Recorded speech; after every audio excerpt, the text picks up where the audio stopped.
A little bit after 8 o'clock, New York City. Downtown, 3rd Avenue, Manhattan. On my way back to the Bronx. This is how it is right now.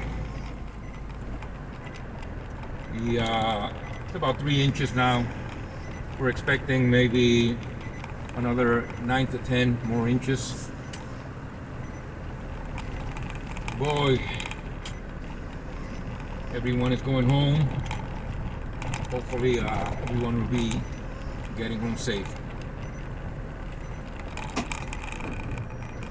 You have to be careful because the vehicles are sliding and people are still walking out.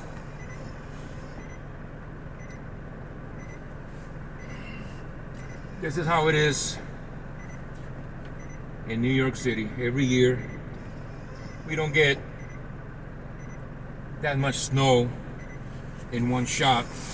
It usually accumulates over the winter, but once in a while we'll get inundated. Right now this just started a couple of hours ago. It's gonna go out throughout the night and into the early morning. A lot of people will not be going to work tomorrow because of the weather, so that'll give the city time to plow and salt the streets. So hopefully everything will go okay.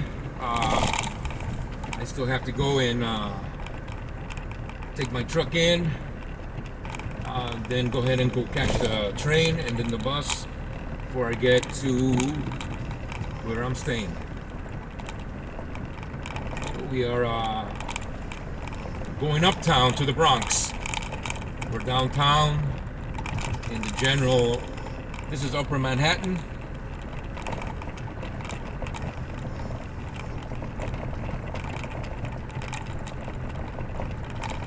This is one of the famous avenues of New York. This is 3rd Avenue.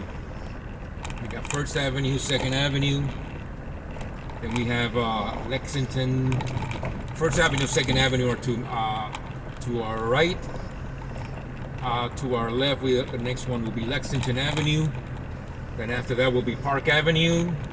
After Park Avenue is Madison Avenue, and then we'll go into 5th Avenue, which is Museum Mile, but it's the diamond industry. 5th Avenue, then 6th Avenue, which is called Avenue of the Americas. After that is 7th Avenue, which is the fashion industry. And 8th Avenue, 9th Avenue, 10th Avenue, and then we hit the Hudson River. So from downtown New York, our first winter storm. You guys take care. We'll talk to you later.